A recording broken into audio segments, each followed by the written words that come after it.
Hello guys, welcome back on the classes. और जैसे कि हमने पिछला लेक्चर पढ़ा है ट्रिग्नोमेट्री, और आज का पार्ट सेकंड में आप लोगों को ले गए ट्रिग्नोमेट्री। तो किस तरीके से हम ट्रिग्नोमेट्री को समझते हैं, बेसिक मैंने आपको पिछले क्लास में बता दिया है, और एग्जाम पॉइंट ऑफ व्यू से कितना इंपॉर्टेंट है ये है वो भी मैंने बता चुका हूँ। मैं आपको एक चीज़ बता दूँ, ट्रिग्नोमेट्री से इतने हाई लेवल क्वेश्चन नहीं पूछने वाले हैं, और ना ही आपको घबराने वाली बात है। मैं आपको सीधे वो चीज़ बता रहा हूँ जहाँ से क्वेश्चन पूछे जा सकते हैं, मैक्सिमम पॉसिबिलिटी है। ठीक है, फालतू की रामायण आपको नहीं बताई जाएगी। तो लास्ट क्लास में हम लोगों ने पढ़ा, ठीक है, यहाँ ये स्पेलिंग मिस्टेक हो रही है यहाँ पे, इसके लिए माफ़ी चाहेंगे ज़रा। ये जी के बाद ओ आता है, ठीक है, अंडो हो गया होगा साइज से।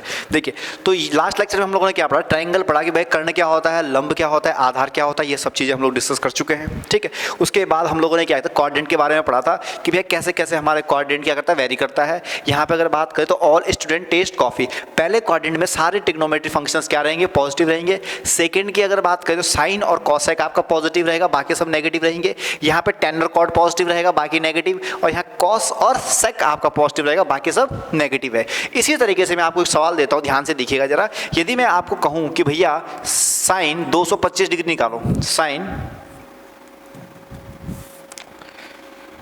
देखिएगा जरा, देखो साइन 225 डिग्री, साइन 225 डिग्री की वैल्यू क्या होगी। एग्जाम में डायरेक्ट क्वेश्चन पूछेगा, हिट करेगा डायरेक्ट, आप वहाँ पे घबरा जाओगे, आधे तो बेहोश हो जाएंगे। कुछ नहीं करना है, सिंपल तरीका सिखाता हूँ। जब कभी भी ऐसे नंबर्स का आपको पूछा जाए तो उसको तोड़ने की कोशिश करो, या 90 की फॉर्म में टूट जाए या आपको 180 की फॉर्म में टूट जाए, बस यही आपको ध्यान रखना है। अगर मुझे देखो इसका नज़दीक कौन सा नंबर है भैया, 180 है, 180 इसका नज़दीक है, तो then we can write 180 + 45 degree लिख सकते हैं भैया, कोई दिक्कत परेशानी नहीं है। अब कल मैंने एक चीज़ सिखाई थी, जब फंक्शन 90 की बात करे तो फंक्शन अपना बिहेवियर चेंज कर देता है, लड़का से लड़की बन जाएगा, तो साइन से कॉस में चेंज हो जाएगा। जब 90 की बात करेगा, 180 जब रहेगा तो चेंज नहीं करेगा। तो यहाँ क्या पूछा है, 180 पूछा है, तो चेंज करेगा नहीं करेगा, यानी कि साइन 180 + थीटा = साइन थीटा। तो यहाँ पर मैं लिख सकता हूँ साइन 45 डिग्री, साइन 45 डिग्री, इसको थीटा मान लिया। ठीक है, ध्यान रखिएगा। तो 45 डिग्री मेरे पास आ गया, एक काम हो गया। दूसरा काम क्या करना है वो बता देता हूँ। अब देखो ऑप्शन आपके पास देता हूँ यहाँ पे, ठीक है। ए ऑप्शन मेरे पास है 1, बी ऑप्शन मेरे पास दे रखा है 0, सी ऑप्शन दे रखा है 1/√2, और थर्ड दे रखा है -1/√2। ये चार ऑप्शन मेरे पास दे रखे हैं अलग अलग, ठीक है। ये चार ऑप्शन मेरे पास दे रखे हैं, इनमें से कौन सा आंसर वाला, ध्यान से देखिएगा। देखिए साइन 45 आ गया। एक और काम आपको करना है। अब देखिए 180 प्लस समथिंग है, 180 प्लस समथिंग है, इसका मतलब क्या है कि भैया 90 यहाँ तक था, 180 यहाँ पे है। अब 180 में जब मैं कुछ जोड़ूंगा तो कहाँ जाके गिरेगा भैया, तीसरे क्वाड्रेंट में गिरेगा ना। और तीसरे क्वाड्रेंट में क्या होता है, इसका इलाका तो नहीं है, साइन का इलाका कहाँ था, फर्स्ट क्वाड्रेंट और सेकंड क्वाड्रेंट में, थर्ड में तो नहीं है। थर्ड में जब नहीं है तो ये क्या कर देगा, अपना साइन क्या कर देगा, चेंज कर देगा। यानी कि पॉजिटिव था, अब क्या हो जाएगा, नेगेटिव। क्या कि यूं यहाँ पे हीरो बनेगा तो पिटेगा। ठीक है, जो कर्णपुर के लड़के हैं ना, वो अपने को सोचते हैं भैया कि हम ही इस शहर के बादशाह हैं, ठीक है। वहीं तुम घंटाघर चल जाओ, वो सोचते हैं कि हम बादशाह हैं। सब अपने अपने इलाके सब शेर होते हैं। तो -sin 45 डिग्री आपको देखने को मिल गया। अब आपको पता है कि -sin 45 डिग्री है, तो 45 की वैल्यू कितनी होती है भैया, आपका 1/√2 होती है, यानी कि -1/√2। और आंसर क्या आ गया, ये वाला। आधे से ज़्यादा बच्चे जो करेंगे इस सवाल का जवाब लगाएंगे 1/√2, यानी कि 1/√2 जैसा भी है, समझ लेना, ठीक है। सी ऑप्शन लगाएंगे। लेकिन आपको ध्यान में रखिएगा, बिहेवियर चेंज करता है। कोई भी चीज़ अगर अपने इलाके से दूसरे इलाके में जाएगा तो अपना बिहेवियर चेंज करेगा, तो पॉजिटिव से क्या हो गया, नेगेटिव हो गया। उसी प्रकार से अगर मैं आपको अगला क्वेश्चन देता हूँ, एक क्वेश्चन और कर लेते हैं, फिर आपको और अच्छे समझ में आ जाएगा। देखिए ज़रा, अगर मैं यहाँ पर आपको देखता हूँ साइन 720 डिग्री, भैया इसका आंसर क्या होगा, ठीक है। अब तुम बोलो अब क्या करोगे, इसको 180 की फॉर्म में तोड़ोगे, सेम चीज़ है, वही चीज़ तो है। देखिए अब यहाँ पे 0 डिग्री है, ठीक है। मैंने कल आपको सिखाया था कि साइन n × 180 जब कभी भी होगा, साइन × 180 कभी भी होगा, तो उसकी वैल्यू हमेशा 0 लिखना। क्या लिखना, उसकी वैल्यू हमेशा 0 लिखना। समझ में आ गया। एक चीज़ मैंने और लिखी थी कि cos 90 × n, कुछ भी होगा n की वैल्यू, उसकी वैल्यू भी कितनी होगी, 0 हो जाएगी। तो एक चीज़ यहाँ पे गौर कर रहे हो, मैं यहाँ क्या लिखता हूँ, साइन 180 गुणे क्या करता हूँ मैं, 4 लिख सकता हूँ। अठारह को बहुत परिचित होता है, ठीक है। तो इसका वैल्यू कितनी आ गई, 0 आ गई है, ठीक। और एक चीज़ मैं और तरीका बताता हूँ, ट्रिक बताता हूँ ट्रिग्नोमेट्री की। ट्रिग्नोमेट्री में जितना बड़ा सवाल होगा, कहीं पर 0 दिख जाए टिक मार देना, 1 दिख जाए तो टिक मार देना। अब बच्चे बोले सब दोनों होंगे। देखो क्वेश्चन जब बड़ा क्वेश्चन जब भी आए ना, आप देखना, दो अगर नहीं आ रहा क्वेश्चन, 2 ऑप्शन करना एलिमिनेट, ठीक है, कौन कौन से जो 0 और 1 के अलावा कुछ भी होंगे उनको कर देना एलिमिनेट। अब बच्चे 0 और 1 दो ऑप्शन बच्चे, वहाँ आपकी प्रायिकता क्या होती है 1/2 हो जाती है कि आपको क्या करना है, ये भी आंसर होता है, ये भी, दो ऑप्शन तो आपने एलिमिनेट कर दिए, तो तुक्का मारने की प्रोबेबिलिटी आपकी बढ़ जाती है। ठीक है, और लेट्स सपोज वहाँ 1 है ही नहीं, सिर्फ 0 0 है, तो 0 पे टिक मार के आना, फिर 100% एक्यूरेसी आ जाएगी। क्योंकि क्वेश्चन जितना बड़ा होगा, जितना कॉम्प्लेक्स होगा, ट्रिग्नोमेट्री में आंसर उससे भी छोटा होता है, बिल्कुल माइनर आंसर होता है। ठीक है, तो यहाँ पे इसका उत्तर हो गया, वो कितना हो गया 0 हो गया। कैसे हुआ ध्यान से देखिएगा। ठीक है, 180 की बात करें, यहाँ देखो साइन कहाँ पे है 180 है, साइन अगर ग्राफ की बात करूँ तो ग्राफ 0 से स्टार्ट होता है, किससे स्टार्ट होता है 0। अब 0 से स्टार्ट हो रहा है, अपने घर से चलना शुरू कर रहा है, तो वहाँ पर उसकी वैल्यू क्या है 0। जैसे आपकी वैल्यू आपके घर में क्या है, बिल्कुल शून्य है, उसी प्रकार से जो साइन है उसके घर पे कितनी वैल्यू है 0। तो भैया 0 से उठ रहा है, ठीक है, और कहाँ पे लास्ट टच कर रहा है भाई, यहाँ पे टच करेगा ना, यूं घूम के आएगा, यूं घूम यहाँ से घूम के चलेगा, यूं ऐसे आएगा, और फिर वापस 180, मतलब 180 पे क्या कर रहा है, इसी लाइन पे आ रहा है, तो 180 पे भी क्या होगा 0 होगा। जब भैया 180 पे 0 है, तो 180 के तुम 4 पर गुणा करो चाहे 5 बार गुणा करो, वो तो 0 ही आएगा। तो ये फैक्ट आपको याद रखना है। उसी प्रकार से कॉस की बात करते हैं, कॉस 90 आपका 0 होता है। अब 90 के मल्टीपल्स जितने होंगे वो सारे भी क्या होंगे 0 होंगे। ठीक है, क्लियर हो गया। ये सारी चीज़ें थी कल के टॉपिक के बारे में जो हमने कल पढ़ा। आज जो पढ़ने वाला है, ठीक है, वो भी देख लेते हैं। एक और टाइप का क्वेश्चन यहाँ पूछ सकता है, जरा मैं वो भी आप लोगों को बता देता हूँ, इसका उत्तर भी आप लोग जरा मुझे बताइएगा। चलो आगे चलते हैं। ये टेबल आपने पूरी तरीके से पढ़ ली होगी कि टेबल क्या क्या थी, कैसे कैसे इसकी वैल्यूज याद करनी है। ठीक है, एक चीज़ ध्यान रखिएगा, साइन 45 और कॉस 45 की वैल्यू 1/2 होती है, सेम वैल्यू देते हैं 45 डिग्री पे। ठीक है, और अब चलते हैं आगे। अब ये मैंने क्वेश्चन करवाए थे कि ब्रेक कैसे करना है, कैसे फंक्शन आपका चेंज होगा, वो चीज़ मैंने सिखाई थी आपको लास्ट लेक्चर में। अब आज के लेक्चर में हम पढ़ेंगे ट्रायंगल्स के बारे में। और मैं आपको बता दूं, एग्जामिनर क्वेश्चन बनाएगा तो एक क्वेश्चन तो ट्रायंगल से बनाएगा, 101% बनाएगा। ठीक है, ये बात ध्यान रखिएगा। अब ट्रायंगल कितने प्रकार के हो सकते हैं, ट्रायंगल आगे बहुत प्रकार के होते हैं, मेनली 3 प्रकार के ट्रायंगल होते हैं, 3 प्रकार के। ठीक है, एक होता है आपका समबाहु त्रिभुज, ठीक है, दूसरा होता है विषमबाहु त्रिभुज, ठीक है, और तीसरा होता है आपका समकोण त्रिभुज। ये 3 प्रकार के क्या होते हैं, मुख्यतः क्या होते हैं आपके त्रिभुज होते हैं। ठीक है, और इनसे ही क्वेश्चन पूछता है। तो यहाँ पे जिस क्वेश्चन में पढ़ेंगे वो पढ़ेंगे समकोण त्रिभुज पे। विषमकोण त्रिभुज से क्या होता है आपका, या समकोण त्रिभुज आपके पास आ गया, गलत बता देगा मैं, समबाहु और विषमबाहु और ये समकोण, ये 3 प्रकार के होते हैं। अब यहाँ पे जो हम पढ़ेंगे ना, वो हम लोग पढ़ने वाले हैं किसमें, समकोण त्रिभुज के। समकोण का मतलब है एक कोण क्या होना चाहिए, सम होना चाहिए। और कोण की देखो, कोण बहुत प्रकार के होते हैं। एक होता है आपका न्यूनतम कोण। न्यूनतम कोण किसे कहते हैं, एक ऐसा कोण, मान लिया वो थीटा है, वो हमेशा कितने डिग्री से कम होगा, 90 डिग्री से जो कम होगा उसे हम लोग कहेंगे न्यून कोण। ध्यान रखिएगा, एग्जाम के लिए लिख लीजिएगा अपने कॉपी पे। ठीक है, कि न्यून कोण क्या होता है, जिसे हम एक्यूट एंगल कहते हैं, वो आपका लेस देन 90 होता है। क्लियर हो गया। अब यहाँ पे जो दूसरा होता है वो होता है 90 डिग्री के इक्वल। एक जब आपका कोण क्या होगा 90 डिग्री होगा, तो उसे हम कहते हैं समकोण। उसे क्या कहते हैं हम लोग, समकोण। क्लियर हो गया।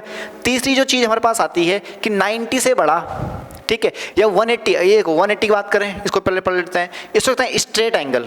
ठीक है, इसको क्या कहते हैं हम लोग, स्ट्रेट एंगल। वो कितने डिग्री का होता है आपका, वो 180 डिग्री का होता है। अब एक चीज़ इसमें और आती है, एक आता है कॉम्प्लीमेंट्री एंगल। कॉम्प्लीमेंट्री एंगल, ठीक है, ध्यान रखिएगा। जब कोई दो angle, angle A plus angle B मिलके 90 डिग्री बना दें, ठीक है, दो एंगल मिलके 90 डिग्री बना दें, उसे हम कहते हैं कॉम्प्लीमेंट्री एंगल। ठीक है, डिक्शनरी में हिंदी मीनिंग देख लेना है इसका। ठीक है, एक होता है आपका सप्लीमेंट्री एंगल। सप्लीमेंट्री एंगल वो कितना होता है, जब आपके दो एंगल मिला के 180 डिग्री बना दे। यहाँ से क्वेश्चन डायरेक्ट पूछता है, यहाँ से क्वेश्चन क्या पूछता है, डायरेक्ट पूछता है। अब क्वेश्चन क्या पूछता है, यदि किसी समकोण त्रिभुज में, समकोण त्रिभुज में दो एंगल्स का सम है 90 है, दो एंगल का सम कितना है 90 है, तो तीसरे एंगल का वैल्यू कितनी होगी। तो सीधी सी बात है, समकोण त्रिभुज यानी कि एक तो 90 होगा ही होगा, और उसने खुद ही बोल दिया कि दो का सम 90, तो तीसरा ऑब्वियस सी बात है वो कितना होगा, 90 ही होगा। क्योंकि हमें क्या पता है कि ट्रायंगल के सारे एंगल का जो सम होता है वो कितना होता है बाबू, आपका 180 डिग्री होता है। कितना डिग्री होता है, 180 डिग्री, ये तो आप सबको पता है। तो उसने खुद ही कहा कि जब दो एंगल का सम 90 है तो एक का क्या होगा, आपका 90 ही होगा। इसी प्रकार से दूसरा सवाल ये पूछ सकता है आपके एग्जाम में कि भैया आपके पास कोई मैंने एंगल दे रखा है, ठीक है, कोई एक समकोण त्रिभुज है, कोई एक समकोण त्रिभुज है जिसका एक एंगल 30 डिग्री है। कितना डिग्री है? 30 डिग्री है। तो बताओ उसका दूसरा एंगल कितना होगा? उसने क्या कर दिया? मेंशन कर दिया। क्या मेंशन किया? कि एक समकोण त्रिभुज है। कौन सा त्रिभुज है? समकोण त्रिभुज। ध्यान से देखिएगा, ठीक है। समकोण का मतलब क्या होता है? जिसका एक एंगल कितना होगा? 90 है। एक एंगल तो आ गया 90। एक उसने क्या कहा कि एक आपका कौन सा दे रखा है? 30 डिग्री दे रखा है। तो बताओ दूसरा कितना होगा? तो 90 प्लस 30 प्लस तीसरा 180 के इक्वल होगा। यानी कि तीसरा आपका कितना आ जाएगा? 60 डिग्री आ जाएगा। तो angle B is equal to 60 degree आ जाएगा। बस ऐसे ही आपको एग्जाम में घुमाएगा, बस आपको पकड़ना है, बस क्वेश्चन को करना है। तो यहाँ से इस प्रकार का क्वेश्चन आपका बन जाता है, ठीक है। तो आपको मैंने कॉम्प्लीमेंट्री एंगल बता दिया, सप्लीमेंट्री एंगल क्या होता है, न्यून कोण क्या होता है, समकोण क्या होता है, स्ट्रेट एंगल कौन सा होता है, ये सारे मैंने आपको बता दिए। वैसे ये सारी चीज़ें मैं आपको लाइन्स एंड एंगल जब पढ़ाऊंगा वहाँ पे हम बिल्कुल विस्तारित से पढ़ेंगे, वहाँ आपकी एक एक चीज़ क्लियर हो जाएगी, ठीक है। तो कोई दिक्कत वाली बात नहीं है। अब यहाँ से क्या क्वेश्चन बनता है वो भी जरा देख लेते हैं कि ट्रिग्नोमेट्री पॉइंट ऑफ व्यू से कैसे क्वेश्चन यहाँ पे बन जाते हैं, वो भी हम लोग देख लेते हैं। ध्यान से देखिएगा कि ट्रिग्नोमेट्री से सर कैसे रिलेट करेंगे इस चीज़ को। अब बताता हूँ कैसे रिलेट करेंगे, ध्यान से देखना।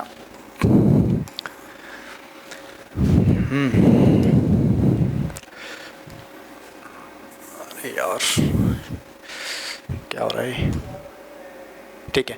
देखो अब यहाँ पे बात करते हैं आपका कि ट्रिग्नोमेट्री। देखो ए कोई मेरे पास ट्रायंगल है ए बी सी, और बी पे आपका कितना डिग्री दे रखा है? 90 डिग्री दे रखा है, बस ये ध्यान रखिएगा। अब यहाँ पे एक चीज़ पूछता है आप एग्जाम में कि यदि इसका लंब 2, इसका लंब चलो 4 है, ठीक है, और इसका आधार कितना है? 3 है।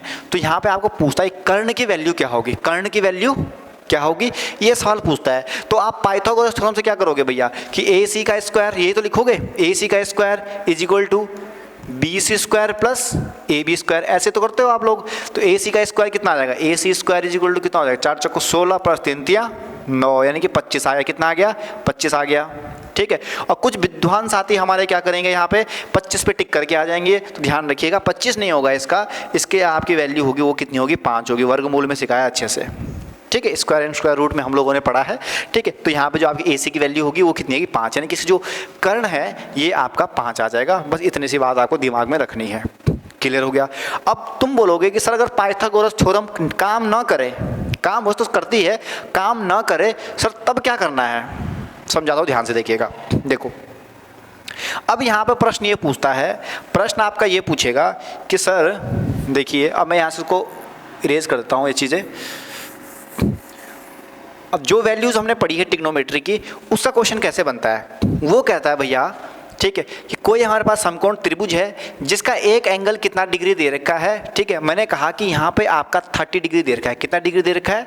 30 डिग्री दे रखा है, ठीक है। और मैं कह रहा हूँ आपको, क्या कह रहा हूँ कि जो इसका परपेंडिकुलर है 3 है।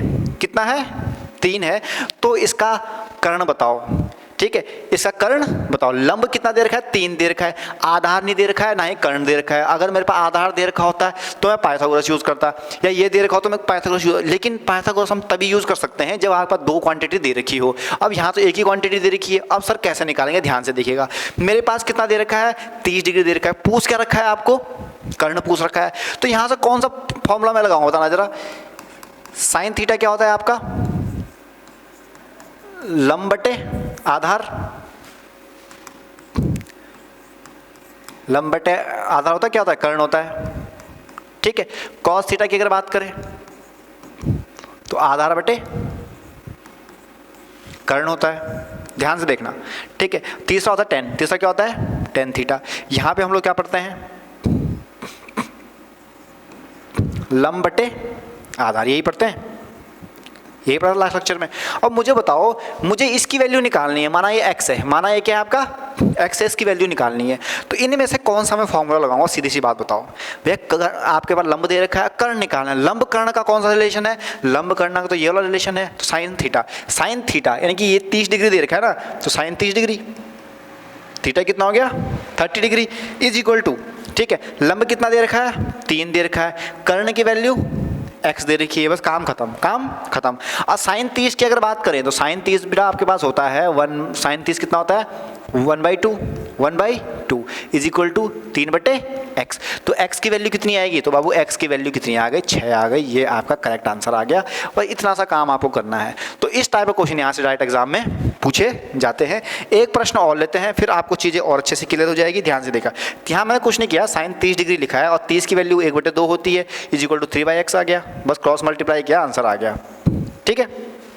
अब यहाँ पे देखो, एक चीज़ और, आपको एक सवाल और पूछ लेते हैं। अब यहाँ पे क्वेश्चन मैंने थोड़ा चेंज कर देता हूँ। ठीक है। अब यहाँ पे मैं क्या कह रहा हूँ आपको कि मेरे पास क्या दे रखा है, एक कोई कोण दे रखा है। अब यहाँ एंगल चेंज करते हैं। मैंने यहाँ आपको कहा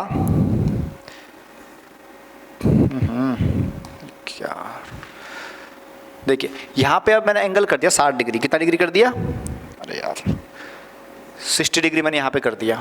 ठीक है। एंगल सी, देखो एंगल ए भी पूछ सकता है, सी भी पूछ सकता है, कुछ भी पूछ सकता है, तो यहाँ पर घबराने वाली बात नहीं है। 60 पूछ लिया। और अब आपको क्या पूछ रहा है? कर्ण दे रखा है। ठीक है। कर्ण दे रखा है 5। कर्ण कितना दे रखा है? 5 दे रखा है। और आधार भी पूछ रहा है और लंब भी पूछ रहा है। दोनों चीज़ें पूछ रहा है, एक्स और वाई की दोनों की वैल्यू पूछ रहा है। सर अब क्या प्रश्न होगा? तो 2 बार ये क्वेश्चन सॉल्व होगा। कैसे होगा? देखिए पहले आप देखिए कर्ण और आधार का रिलेशन, कर्ण और आधार का, और कर्ण और आधार का रिलेशन आप कॉस थीटा से निकलेगा। तो सीधा से लगा दो ना, कॉस थीटा सीधे लगाओ, cos theta is equal to, ठीक है, आधार कितना है? एक्स दे रखा है, कर्ण कितना दे रखा है? 5 दे रखा है। तो कॉस थीटा कितना है? 60। कॉस 60 कितना होता है भैया बताओ? Cos 60 x/5। अब कॉस 60 दे रखा है, कॉस 60 की अगर बात करें तो कॉस 60 कितना होता है? 1/2 होता है। ठीक है। तो this implies that 1/2 is equal to x/5। यही चीज़ तो है। ठीक है। तो आपकी जो x की वैल्यू आ जाएगी वो कितनी आ जाएगी? 5/2। इसका मतलब 2.5 के अराउंड आपकी वैल्यू आ जाएगी। किसकी? x की वैल्यू। ठीक है। तो यहाँ x की वैल्यू कितनी आ गई? 2.5। कोई दिक्कत नहीं है, ये तो निकल गया। अब क्या पूछना है? अब आपको पूछा लंब की। तो लंब के भैया दो रिलेशन है, एक ये वाला रिलेशन है, एक ये वाला रिलेशन है। तो मेरे हिसाब से तो आप ये वाला लगा लो, ऊपर वाला। कहाँ ये पॉइंट में खेलते फिरोगे? ठीक है। तो एक काम तो हो गया। अब दूसरे का निकालते हैं। दूसरे का अगर निकालते भैया तो मैंने चूज किया कि मैं साइन से निकालूंगा। तो साइन 60, थीटा कितना है? 60। तो साइन 60 भैया इज इक्वल टू कितना दे रखा है? y/5, y/5। ठीक है। और ये जो वैल्यू होती है that is √3/2 is equal to y/5। अब ये मल्टीप्लाई करें, कॉस मल्टीप्लाई, तो यहाँ जो y की वैल्यू आ रही है वो कितनी आ रही है? 5√3/2। ये मेरे पास y की वैल्यू आ गई। तो इस तरीके से x y की वैल्यू भी आपसे पूछ सकता है। कभी आपसे सिंगल वैल्यू पूछेगा, कभी आपके डबल वैल्यू पूछ लेगा, x की निकालो और y की भी निकालो। कभी कभी तीसरे टाइप का क्वेश्चन क्या बनता है कि भैया x + y की वैल्यू निकालो, ये पूछ लेगा। या आपको पूछेगा कि x y की वैल्यू बताओ, ये पूछ लेगा। तो कुछ नहीं करना है, पहले x की वैल्यू निकाल लो, फिर y की वैल्यू निकालो। फिर देखो रिलेशन क्या पूछ रहा है? x + y पूछ रहा है, दोनों को जोड़ दो, आंसर आ गया। x y पूछ रहा है, दोनों का मल्टीप्लाई कर दो, तो आंसर आ गया। तो किसी भी प्रकार से आपका सवाल वो पूछ सकता है। तो ये चीज़ ध्यान रखिएगा हमेशा। जब कभी भी आपके इस पर क्वेश्चन आए तो सबसे इसमें ये क्वेश्चन तभी आपसे सॉल्व होंगे जब आपको ट्रिग्नोमेट्री टेबल याद होगी। अगर ट्रिग्नोमेट्री टेबल आपको बाबू याद नहीं है ना, तो भूल जाओ कि आपसे कोई भी सवाल यहाँ पे हिलने वाला है। ठीक है। कोई भी सवाल आपका सॉल्व नहीं होगा, ये ध्यान रखिएगा। तो उम्मीद करता हूँ कि ट्रिग्नोमेट्री टेबल से रिलेटेड और ट्राइंगल से रिलेटेड अगर कोई क्वेश्चन आ जाता है एग्जाम में तो आप उसको बेहिचक सॉल्व कर लोगे, उम्मीद करता हूँ। क्लियर हो गया? समझ में आ गया? अब चलते हैं आगे की तरफ। ठीक है। बाकी आप इस पे प्रैक्टिस कर लीजिएगा। मन चाहे कोई भी वैल्यू कहीं पर भी रख लो, कोई सा भी एंगल रख लो। और एक चीज़ बता दूं, आप एग्जाम में जो क्वेश्चन आएगा ना, ठीक है, वो क्वेश्चन कैसे आएगा पता है? आपको जो एंगल देगा वो हमेशा ब्रेक करके देगा। या 60 देगा, या 45 देगा, या 30 देगा, या 120 दे सकता है। वैसे 120 तो देगा नहीं क्योंकि समकोण त्रिभुज है। ठीक है। हाँ, वो अलग चीज़ है। आपको क्वाड्रिलेटर को तोड़ के दे दे, उस तरीके से पूछ सकता है, तो वो चीज़ है। तो ऐसे क्वेश्चन वहाँ पे बनते हैं ट्राइंगल से रिलेटेड। अब आते हैं आपकी ट्रिग्नोमेट्री आइडेंटिटीज के बारे में कि भैया आइडेंटिटीज क्या क्या आपके पास होती है। तो यहाँ पे डायरेक्ट क्वेश्चन करेंगे हम लोग। ठीक है। पहले जो आइडेंटिटी हम लोगों ने सीखी है वो आइडेंटिटी हम लोगों ने पढ़ी है, क्लास 10th की बुक में दे रखी है। sin² theta + cos² theta is equal to 1। और ये आपके रामबाण इलाज है पूरी ट्रिग्नोमेट्री का। पूरी ट्रिग्नोमेट्री की जो शुरुआत है वो इन 3 से ही होती है और इन 3 पे ही जाके ख़त्म हो जाती है, ये मैं बता दूं। तो इन 3 को आप बाय हार्ट याद कर लें, दिल लगा के याद कर लें। जिस दिल लगा के आपने वैलेंटाइन मनाया था उसी दिल लगा के ये 3 भी याद कर लीजिएगा। ठीक है। बहुत आपके लिए अच्छा रहेगा। ठीक। और याद ना होगी, देखो ट्रिग्नोमेट्री अपना बहुत बड़ा चैप्टर है। अगर मैं आपको बताऊं 200-250 फॉर्मूले आपके टोटल ट्रिग्नोमेट्री में है, लेकिन आपके मजे की बात मैं आपको सिर्फ 3 फॉर्मूले पढ़ने को बोल रहा हूँ। कौन से? ये 3, ठीक है। बाकी मेरे पे छोड़ दो कैसे क्वेश्चन बनेंगे। देखो यहाँ क्वेश्चन दे रखा है, पहले जो आइडेंटिटी है क्या है, sine square theta plus cos square theta is equal to 1, क्या हो गया, और 1 दे रखा है। तो सर कैसे क्वेश्चन बन सकते हैं सर इस पे, इससे रिलेटेड कुछ चीज़ें बताओ, कैसे प्रश्न बन सकते हैं। तो प्रश्न बताता हूँ ना आपको, ध्यान से देखिएगा। अब यहाँ पे एग्जाम्पल से समझाऊंगा एक, यहाँ पे एग्जाम्पल क्या बनेगा, यहाँ पे आपको दे देगा sine square 60 plus cos square 60 is equal to बाबू कितना होगा, यही क्वेश्चन पूछेगा, सीधी सी बात है, ठीक है। अब बच्चे क्या करेंगे, देखिए अब बच्चे के यहाँ कॉस है, ठीक है, 6 लिख दिया मैंने, कॉस है, राइटिंग बहुत प्यारी है मेरी, ठीक है। साइन स्क्वायर 60 कॉस स्क्वायर, अब बच्चे क्या करेंगे, साइन 60 की वैल्यू रखेंगे √3/2, फिर उसका स्क्वायर करेंगे, यहाँ पे वही रखेंगे, उसका भी क्या करेंगे, स्क्वायर करेंगे, और फिर जाके आंसर निकालेंगे। तो भैया तुम्हें ही पता है, आइडेंटिटी मैंने सिखाई है, sine square theta plus cos square theta equal to 1। अगर आपके एंगल इक्वल है और स्क्वायर भी यहाँ पे दिख रहा है तो डायरेक्ट वैल्यू कितनी आ जाएगी, 1 आ जाएगी। बाकी आप सॉल्व करके भी चेक कर सकते हो। तो ऐसे क्या होता है, क्वेश्चन को सॉल्व किया जाता है।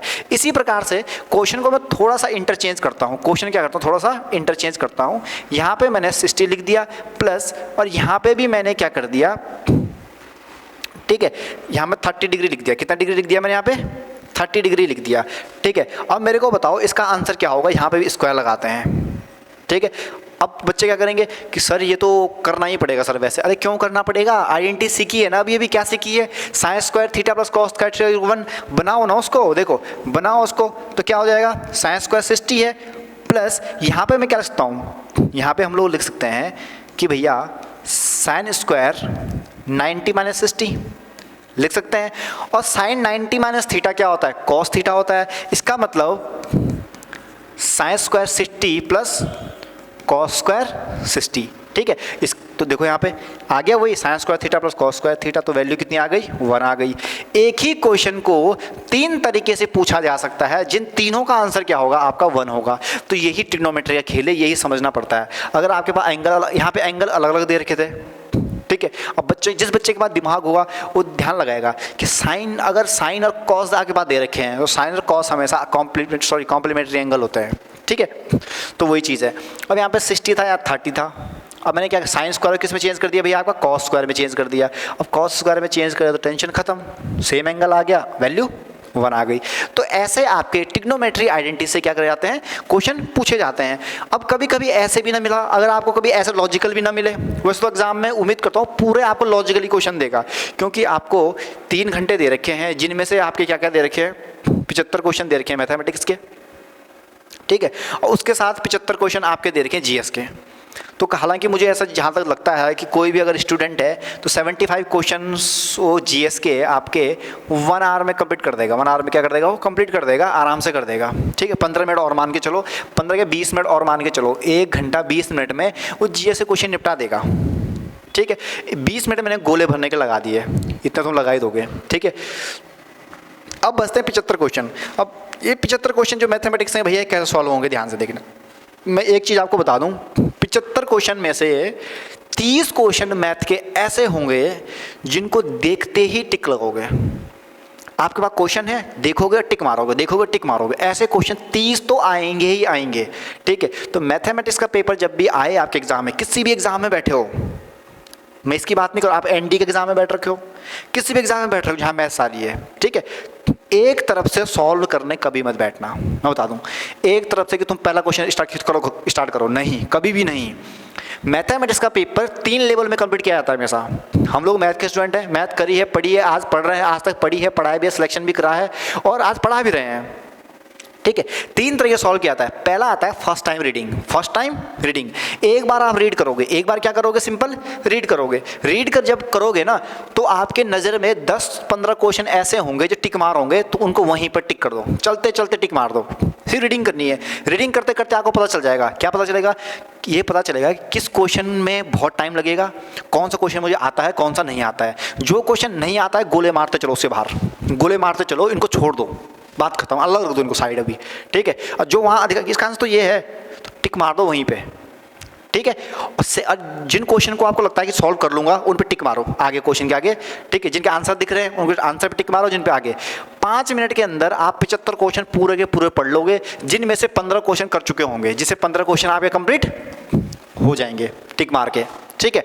उनमें से कम 35 से 40 क्वेश्चन, या चलो मिनिमम मान लेते हैं 25 क्वेश्चन, 25 क्वेश्चन ऐसे होंगे जो आपका दिमाग हल्का सा पेन मांग रहा है कि पेन का यूज़ करना पड़ेगा, ठीक है। 25 क्वेश्चन ऐसे होंगे जिनको आप 10 मिनट में ख़त्म कर लोगे। तो टोटल टाइम कितना हुआ? 15 मिनट। 15 मिनट में अगर आप देखोगे तो कितने क्वेश्चन आप कंप्लीट हो गए? 40 क्वेश्चन कंप्लीट हो गए 15 मिनट में, मात्र 15 मिनट में, ठीक है। अब कितना समय बचा है? 1 घंटे से ऊपर बचा है। अब बैठो चुपचाप से और क्वेश्चन करने बैठ जाओ, ठीक है। ये जो आपके 15 मिनट थे, इस 15 मिनट में आपने मैक्सिमम क्वेश्चन अटेम्प्ट कर रहे हैं विद एक्यूरेसी। तो ऐसे क्वेश्चन किया जाता है।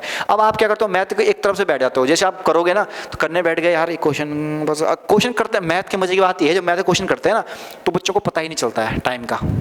टाइम मैनेजमेंट बहुत मायने रखता है मैथ के पेपर में, तो वहाँ पे वो चीज़ वहाँ पे आप गलत हो जाती है, ठीक है। तो और तीसरे चरण में आपको पेपर पूरा खत्म कर देना है, और 75 में से आप 60 प्लस तो आराम से निपटा लोगे, ठीक है। ये मैं आपको बता रहा हूँ। अगर आपने मेरी सारी वीडियोस देख रखी है तो मैंने आपको कॉन्सेप्ट बताए हैं, बहुत सारी चीज़ें, बारीक बारीक चीज़ें मैंने मुँह से बताई है, तो वो चीज़ आप लोग पढ़ लीजिएगा, भाई इतना आप लोगों के लिए काफ़ी रहेगा, ठीक है। तो ट्रिग्नोमेट्री से कुछ विशेष प्रकार के क्वेश्चन आते हैं जो आपको पढ़ने हैं बस, ठीक है। ये क्वेश्चन आ गया। अब इसी प्रकार दूसरा क्वेश्चन क्या पूछ सकता है? इसी प्रकार से आपको पूछ सकता है कि भैया sign square 60 plus cos square 90 plus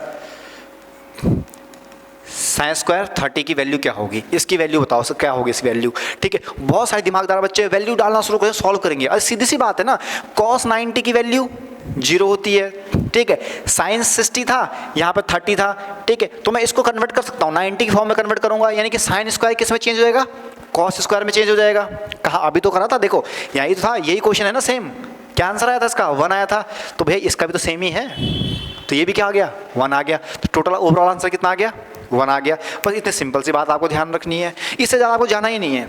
ऐसे क्वेश्चन पूछेगा आपके एग्जाम में तो वहाँ पे आपको गौर फरमाना है, ठीक है। तो ऐसे उसी प्रकार से जो बाकी की आइडेंटिटी आपके पास दे रखी है, वो आइडेंटिटी कौन सी दे रखी है? ये वाली आइडेंटिटी दे रखी है, ध्यान से देखिएगा। अब है 1 + tan square theta = sec square theta. यहाँ से प्रश्न पूछता है।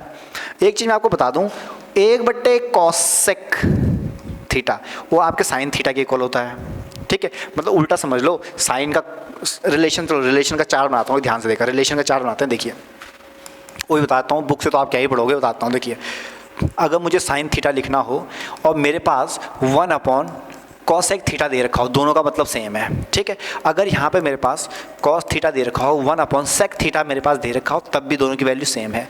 तीसरे की अगर बात करें tan थीटा, ठीक है, और मेरे पास दे रखा है 1/cot थीटा, तब भी दोनों की वैल्यू क्या है? सेम है। क्लियर हो गया कैसे है? अब इसी का उल्टा कर लेते हैं। इसका उल्टा क्या है कि भैया cosec थीटा दे रखा तो then we can write 1/sin theta. बाकी आप यहाँ इधर जाएगा, इधर उलट पुलट कर दो बस, ठीक है। उसी प्रकार से ये है, ठीक है। मैं यहाँ पे लिखता हूँ sec theta = 1/cos of theta. यहाँ पे cot थीटा = क्या आ जाएगा आपके पास? वो आ जाएगा 1/tan थीटा। बस यही चीज़ है, ये चार्ट भी आपको ध्यान रखना है। यहाँ से भी क्वेश्चन सॉल्व किए जाते हैं कभी कभी, ठीक है। एक क्वेश्चन आपको देता हूँ, उस क्वेश्चन का जरा मुझे उत्तर बताइएगा। यहाँ पे आपको क्वेश्चन दे रखा है कि 10 30, सॉरी एक सेकेंड,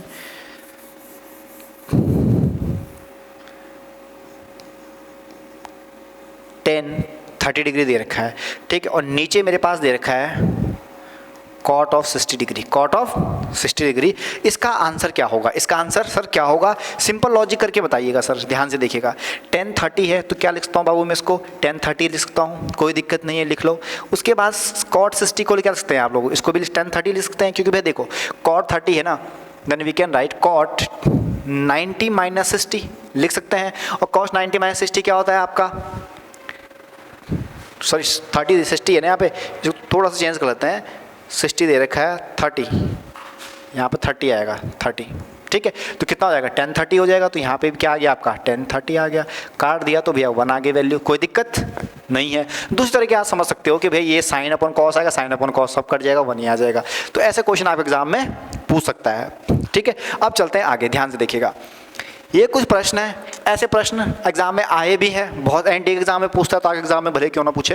देखिए पहला क्वेश्चन देख रहा, cos 1 degree multiply cos 2 degree multiply cos 3 degree dash dash dash 90 degree तक पूछ रखा है। आंसर बताइए, विद इन 1 सेकंड में आपको उसका आंसर पता चल जाएगा, अगर आपने मैथमेटिक्स को ढंग से पढ़ा है। बताओ क्या आंसर होगा इसका, बताओ। अगर आप गौर फरमाओगे ना तो सिंपल सा प्रश्न है। देखो 1 डिग्री 2 डिग्री 3 ये तो पढ़ा ही नहीं है ना, नहीं पढ़ा है तो देगा भी नहीं। अरे cos 90 तो पढ़ा है, और cos 90 की वैल्यू क्या होती है 0, और 0 का गुणा मैं किसी भी नंबर से करूंगा तो उसकी वैल्यू कितनी आ जाएगी 0 तो आ जाएगी। तो यानी कि इसका ओवरऑल आंसर कितना आ गया 0 आ गया। कोई दिक्कत, क्लियर हो गया। नेक्स्ट देखो sine 30 degree plus cos 30 degree minus sine 60 degree plus cos 60 degree. ठीक है, अब सबको जब मैं ओपन करूंगा, सबको ओपन करूंगा, सब कट जाएंगे। ठीक है, अभी समझाता हूँ, पहले नीचे क्वेश्चन कर लेते हैं क्योंकि वो सॉल्व करने वाला क्वेश्चन है, सॉल्व करके सिखाऊंगा। यहाँ देखिए, उसके बाद देखिए नीचे वाला tan 1 degree tan 2 degree tan 3 degree dash dash dash tan 89 degree. अब यहाँ पे तुम बोलोगे सर इसका आंसर कितना होगा 0 होगा। अरे इसका 0 नहीं होगा, क्यों 0 नहीं होगा, क्योंकि 10 की वैल्यू 0 होती नहीं है। ठीक है, मैक्सिमम वैल्यू 10 की क्या होती है इन्फिनिटी होती है, डिफाइन ही नहीं कर सकता है। तो देखो tan 1 डिग्री है ना, लिख सकते हैं इसको tan 1 डिग्री, कोई दिक्कत ठीक नहीं है। tan 2 डिग्री लिख सकते हैं जी इसको, जी बिल्कुल लिख सकते हैं। अब यहाँ पे डैश डैश मान लेता हूँ मैं, देखो tan 89 है, then we can write tan 90 minus 1 degree लिख सकते हैं इसको, कोई दिक्कत होगी इससे हमें, इसको मान के चल रहा हूँ मैं तभी, सिर्फ इसको देखो 1 डिग्री है ना, आंसर तो उसका 1 ही है, बता दूँ पहले ही आंसर बता दूँ 1, लेकिन यहाँ सॉल्व कैसे करना है ध्यान से देखिएगा। tan 89 डिग्री दे रखा है, तो tan 90 minus 1 degree, tan 90 minus 1 degree, तो ये मेरे पास हो जाएगा बच्चा cot 1 डिग्री, यही तो होगा। इसकी जगह ये आ जाएगा, तो यहाँ से tan 1 डिग्री चल रहा है और वहाँ से वापस cot कैसा है चेंज होके आएगा, कैसे चेंज होके आएगा, टक टक टक टक cot 1 degree cot 2 degree cot 3 degree, और यहाँ से चल रहा है tan 1 डिग्री 2 डिग्री। और आपको पता है कि जो tan थीटा होता है, तो tan 1 डिग्री किसके इक्वल होगा भैया 1 अपॉन cot 1 डिग्री के इक्वल होगा, यही चीज़ तो होगी। तो सब चीज़ें कैंसिल हो जाएगी, सारी चीज़ें कैंसिल हो जाएगी। अब cot को क्या लिखते हो आप 1/10। ठीक है, अब यहाँ पे भी tan 1 डिग्री है, ठीक है, और यहाँ पे आपके पास मल्टीप्लाई में क्या दे रखा है, देखिए मल्टीप्लाई में क्या दे रखा है cot 1 डिग्री, ये आ गया। ठीक है, अब इसको क्या लिखता हूँ मैं tan 1 degree multiply 1/tan 1 degree लिख सकते हैं। तो भैया तो कट जाएगा, सब कट जाएंगे, सबके सब कट जाएंगे, कुछ नहीं बचेगा, एक बच जाएगा बस। वो कौन सा बचेगा, वो बचेगा भैया tan 45। क्या बचेगा tan 45, क्योंकि इसका पेयर बनेगा ही नहीं, इसका पेयर बनेगा ही नहीं, तो इसकी वैल्यू तुम्हें पता है कि tan 45 की वैल्यू कितनी होती है आपकी, वो 1 होती है। तो आंसर कितना आ गया 1 आ गया। ठीक है, तो लॉजिकली आप इसको रट सकते हो तो रट लो, अदरवाइज मैंने कॉन्सेप्ट तो आपको सिखा दिया है। ठीक है, तो इस क्वेश्चन का आंसर कितना हो जाएगा आपका 1 हो जाएगा। कोई दिक्कत परेशानी इसमें कुछ भी नहीं होनी मेरे हिसाब से। अब ये क्वेश्चन देखो, इस क्वेश्चन की बात करते हैं, ध्यानपूर्वक देखिएगा इस क्वेश्चन को, पेन चेंज कर लेते हैं, ध्यान से देखना। देखिए tan 30 डिग्री है, कितना है tan 30 डिग्री। आप चाहो तो वैल्यू डायरेक्ट रख लो या सॉल्व कर लो। ठीक है, अगर मेरे को सॉल्व करो ना, देखो अगर कोई वैल्यू डालते हैं डायरेक्ट, देखो tan 30 डिग्री है ना, तो 1/√3 लिख सकते हैं। cot 60 डिग्री है, इसकी वैल्यू 1/√3 होती है, तो कट गया सारा, आंसर कितना आ गया 1 आ गया। क्वेश्चन दिखने में जितना कॉम्प्लेक्स, आंसर उतना सिंपल। ठीक है, तो आंसर कितना आ गया इसका 1 आ गया। उसी प्रकार से ऊपर का प्रश्न देखते हैं। ठीक है, ऊपर का प्रश्न क्या है वो भी देख लेते हैं, ध्यान से देखना। देखो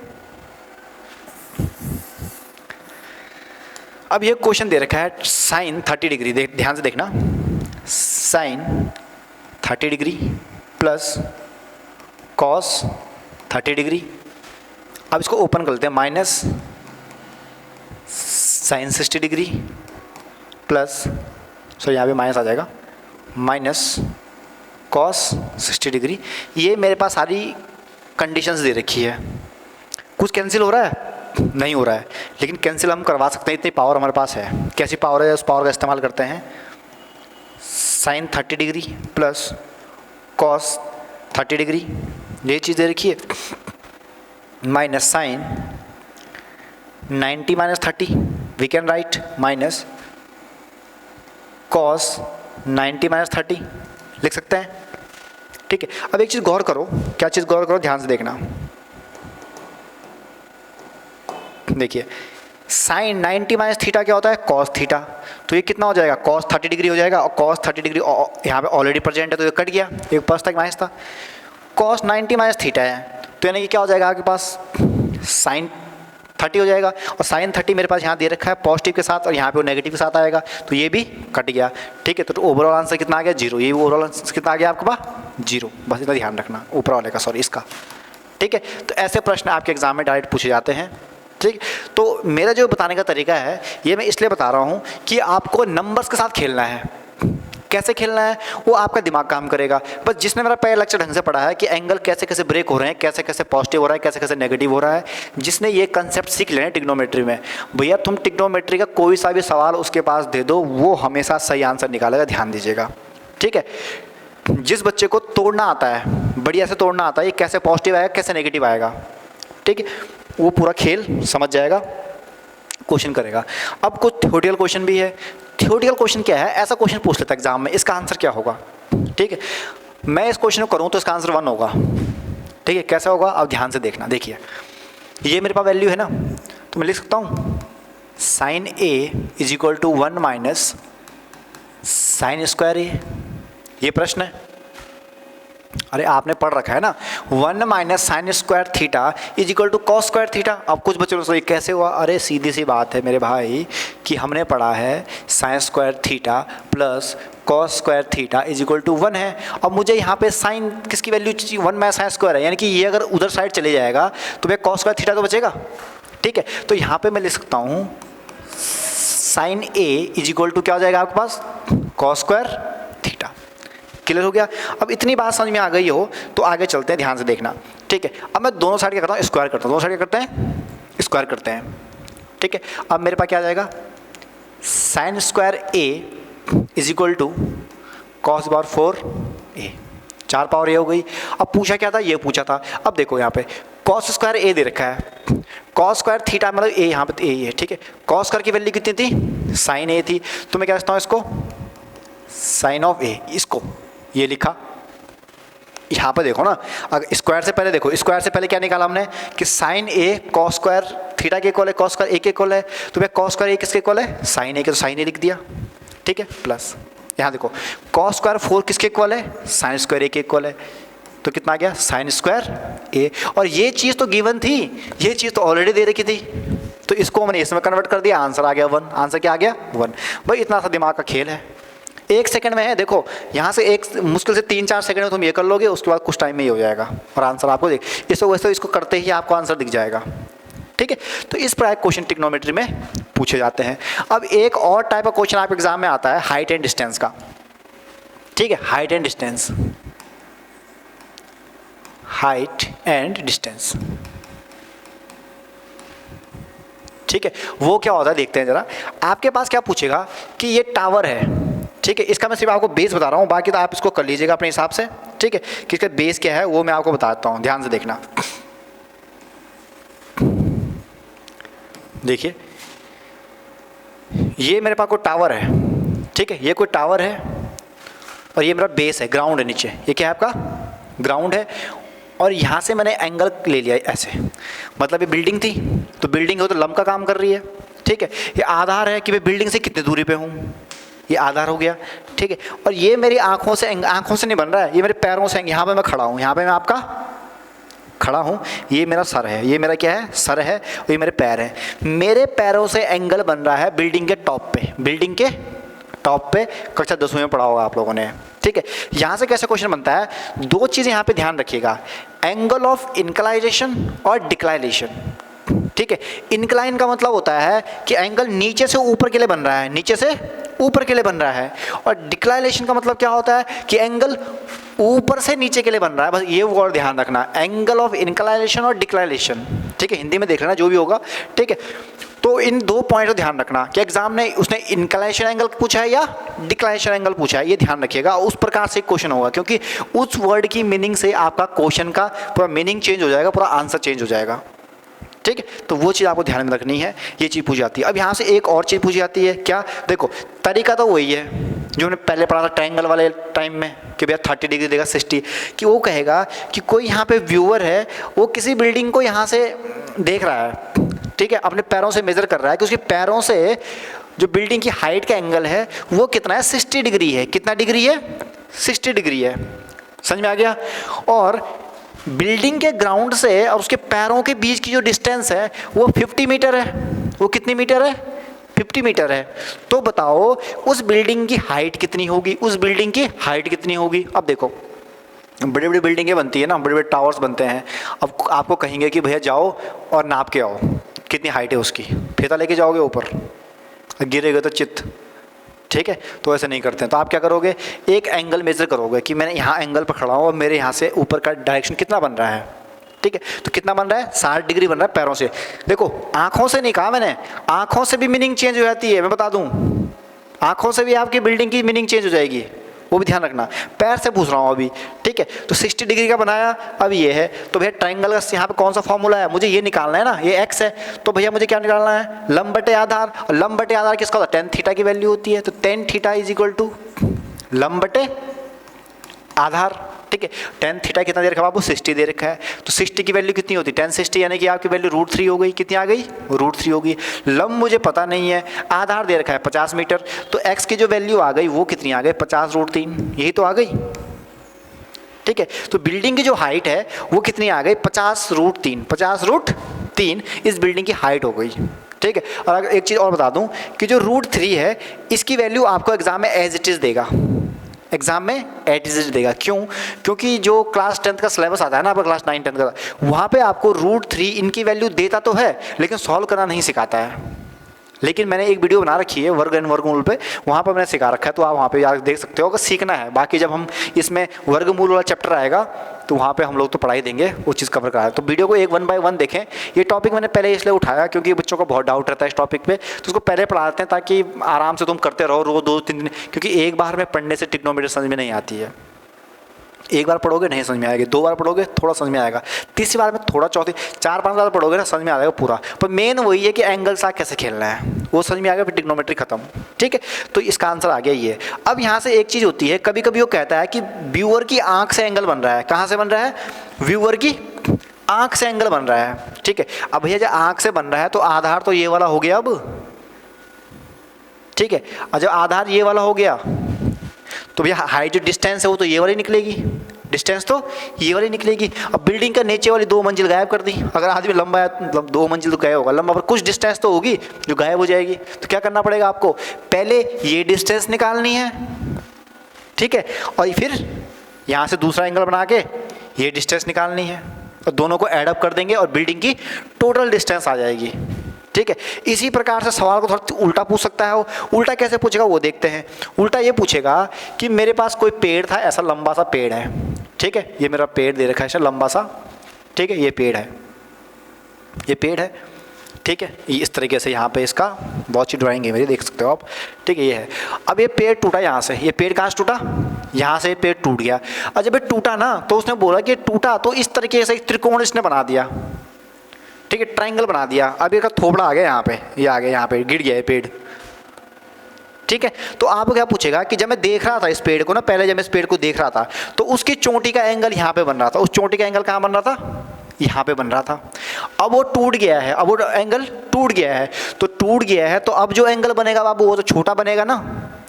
तो कभी कभी इंक्रीजिंग डिक्रीजिंग पे सवाल पूछ लेता है कि आपका जो एंगल है वो घटेगा या बढ़ेगा या सेम रहेगा। पेड़ था, पेड़ बीच से, पेड़ था, आप यहाँ पे खड़े थे, आप पेड़ को देख रहे थे, सपोज पेड़ बीच से टूट गया, अब पेड़ का जो टॉप हिस्सा बचा, ठीक है, उस पे जो एंगल बन रहा है वो छोटा एंगल है, बड़ा है, इंक्रीज कर रहा है, डिक्रीज कर रहा है, सेम है, ठीक है, या कोई फर्क नहीं पड़ रहा है, वो चीज़ है, ठीक है। तीसरा क्वेश्चन पूछता है तो आप सीधी सी बात देखो, पहले एंगल कितना था? बड़ा एंगल था, ये एंगल था ना, बड़ा सा एंगल था पहले, अब ये टूट गया है तो छोटा एंगल हो गया है, ठीक। तो यहाँ से भी कभी क्वेश्चन पूछ लेता है। अब क्वेश्चन कैसे पूछता है ध्यान से। अब यहाँ पे क्वेश्चन तो क्या पूछेगा कि इसकी जो पूरी हाइट थी पेड़ की वो कितनी है? 10 मीटर है। कितनी मीटर है? 10 मीटर है। तो बाबू टूट भी तो गया है, और जब टूटेगा तो देखो यहाँ से यहाँ तक की डिस्टेंस और यहाँ से यहाँ तक की डिस्टेंस टोटल कितनी होगी? 10 ही तो होगी। अरे पेड़ टूटा है, छोटा थोड़ी हो गया है। पेड़ जब ऐसा था टूटा तो ऐसे हो गया, तो डिस्टेंस तो सेम ही रहेगी। मतलब जो 10 मीटर यहाँ से आप यहाँ तक पूरी ले रहे थे, अब वो डिस्टेंस कौन सी वाली हो गई? ये वाली डिस्टेंस हो गई, ठीक है। तो इतना तो आपको पता चल गया कि इसकी डिस्टेंस कितनी है और इसकी डिस्टेंस कितनी है, तो आपका गिवन हो जाएगी। और इसकी निकालनी है तो इसकी तुम आराम से निकाल लोगे। तो ऐसे प्रश्न वहाँ पर एग्जाम में पूछता है। और कैसे निकलेंगे? वो ऐसे निकलेंगे जैसे हमने यहाँ पे निकाला था क्वेश्चन को, एंगल की मेजर की हेल्प से। ठीक है। तो इस टॉपिक को मैंने आपको थ्योरेटिकली बताया है, ठीक है। इसलिए बताया है क्योंकि मैंने आपको अभी इससे पहले ये पढ़ाया था, एंगल पढ़ाया था, ठीक है। ये एंगल पढ़ाए थे, कैसे आप एंगल की वैल्यू निकालो। सेम वही है, वहाँ पेड़ दे देगा, बिल्डिंग दे देगा, कुछ भी दे देगा, लेकिन बनेगा आपका ट्रायंगल ही, ठीक है। तो चीज़ ध्यान रखना। और ऐसे क्वेश्चन बनता है तो ज़्यादा आपको टेंशन लेने वाली बात भी नहीं है। ट्रिग्नोमेट्री इतनी हार्ड है नहीं जितनी आप समझ रहे हो। ट्रिग्नोमेट्री कुछ मुख्यतः जो बातें हैं वो मैं आपको समझाता हूँ। क्या मुख्य बातें हैं? पहला पॉइंट, ठीक है, ट्रायंगल का नॉलेज होना चाहिए। ट्रायंगल क्या लिख रहा हूँ मैं, स्पेलिंग इसकी त्रिभुज लिखता हूँ, हिंदी में लिख रहा हूँ, ठीक है, त्रिभुज, ठीक है। आपका जो ट्रायंगल है उसके बारे में पता होना चाहिए, कौन कौन से किस किस प्रकार का ट्रायंगल होता है, और तीनों सम का कोण कितना होता है आपका 180 डिग्री होता है, जिनमें से अगर समकोण की बात कर रहा है तो एक तो 90 होना ही चाहिए, ठीक है। और आपका इक्विलेटरल ट्रायंगल कह रहा है, विषमबाहु त्रिभुज कह रहा है, या समबाहु त्रिभुज कह रहा है। समबाहु त्रिभुज की अगर बात करें तो समबाहु त्रिभुज का मतलब क्या है कि ये भी इक्वल, ये भी इक्वल, ये भी इक्वल, और सब इक्वल है तो एंगल भी क्या होंगे आपके, इक्वल होंगे। तो सबका एंगल कितना होगा, 60-60 होगा। कितना होगा, 60-60 होगा, वो चीज़ है। सेकेंड आप क्या आता है, ठीक, कोऑर्डिनेट के बारे में, कोऑर्डिनेट के बारे में, ठीक है, कि भैया आपके पास ये दे रखा है ऑल स्टूडेंट टेस्ट कॉफ़ी, यही पता है कि यहाँ पे सारे पॉजिटिव होते हैं, यहाँ साइन और कॉसेक पॉजिटिव होता है, यहाँ पे टेन और कॉट, यहाँ पे कॉस और सेक पॉजिटिव होते हैं, बाकी सब नेगेटिव होते हैं। यहाँ पे 0 डिग्री होता है, यहाँ पे 90 डिग्री होता है, यहाँ पे 180 डिग्री होता है, यहाँ 270 होता है, और यहाँ पे फिर से 360, यानी कि पूरा एक गोला कंप्लीट हो गया है। इस अब आप बोलो सर कोऑर्डिनेट क्यों लेते हैं हम लोग? अरे सीधी सी बात है ना, ग्राफ अगर मैं तुम्हें समझाऊँ तो ऐसे, अब देखो मैं ग्राफ इसलिए नहीं बता रहा क्योंकि ट्रिग्नोमेट्री कहीं काम ही नहीं आने वाली इसके बाद आपके पास। एसआई के पेपर के बाद ट्रिग्नोमेट्री किसी एग्जाम में नहीं पूछता है। हाँ, जो आप 12th जो तैयारी कर रहे हैं सेंटर की, वहाँ ट्रिग्नोमेट्री साइज से पूछ लेता है थोड़ा बहुत, लेकिन यहाँ नहीं पूछेगा दोबारा, ठीक है। उत्तराखंड के एग्जाम में ट्रिग्नोमेट्री कभी नहीं पूछेगा। अगर मैथ का सिलेबस आता है, इस बार उन्होंने पता कैसे दे दिया तो वही जाने, ठीक है। और दूसरा क्या होता है, कॉस का यहाँ से होता है। उसी बार 10 की बात करें तो 10 का आपका ऐसे होता है, 10 ऊपर इन्फिनिटी चले जाता है मैक्सिमम वैल्यू, ठीक है। इस तरीके से आपका 10 का होता है। अलग अलग ग्राफ की अलग से स्टडी करेंगे, कोई दिक्कत नहीं है। तो इस तरीके से तीसरी आपका जो पॉइंट है वो आपका ट्रिग्नोमेट्री टेबल, कुछ लिख देना यहाँ पे, ट्रिग्नोमेट्री टेबल, ठीक है, टेबल वो आपको पता होने चाहिए, ठीक है। ब्रेकिंग डाउन सिस्टम पता होना चाहिए, वो चीज़ क्लियर होनी चाहिए। और लास्ट में जो आपका जो आता है, ठीक है, वो आता है आपके पास कि आपको एक एक चीज़ बेसिक पता होना चाहिए। कौन सी चीज़ बेसिक पता होना चाहिए? जो मैंने आपको लास्ट में बताई। लास्ट में कौन सी चीज़ बताई मैंने आपको, ठीक है, ट्रिग्नोमेट्री आइडेंटिटीज, ठीक है। ट्रिग्नोमेट्री आइडेंटिटी आपको पता होना चाहिए कि ट्रिग्नोमेट्री आइडेंटिटीज कौन सी होती है। तो 3 ही है और 3 ही आपके रामबाण इलाज हैं, ठीक है। इन 3 के सामने कोई भी आइडेंटिटी नहीं टिकती है, और सारे जितने भी क्वेश्चन आपके आते हैं वो यहीं से आते हैं और यही बनते हैं, ठीक है। तो उम्मीद करता हूँ आपको समझ में आ गया होगा पूरा ट्रिग्नोमेट्री। बाकी अगर मैं इसकी एक प्रैक्टिस वीडियो लेके आऊँगा, ठीक है, समय मिलेगा मुझे तो मैं इस ट्रिग्नोमेट्री की कम से कम 20 क्वेश्चन लेके आऊँगा अगली वीडियो में, ठीक है। और उस वीडियो में सारे क्वेश्चन करेंगे, बिल्कुल टिक से करेंगे, सारे क्वेश्चन टिक से ही करेंगे, ठीक है। इन क्वेश्चंस के बनने की पॉसिबिलिटी, जो क्वेश्चन मैंने यहाँ पे आपके लिए लिखे हैं, इन क्वेश्चन की बनने की प्रोबेबिलिटी थोड़ा बढ़ जाती है। जो मैंने आपके लिए एग्जाम में लिखे थे, ये क्वेश्चन cos 1 डिग्री वाला, ये वाला, ये क्वेश्चन बनने के चांसेस हैं, इसलिए मैंने इन क्वेश्चन को यहाँ पे लिख लिया क्योंकि बहुत ईजी क्वेश्चन होते हैं, ठीक है, और एग्जाम में बहुत पूछे आते हैं, ठीक है। तो उम्मीद करता हूँ आपको एक एक चीज़ समझ में आ गई होगी, ठीक है। तो धन्यवाद, आपने वीडियो को यहाँ तक देखा, और मिलते हैं आपको अगली वीडियो में बहुत सारे क्वेश्चन के साथ।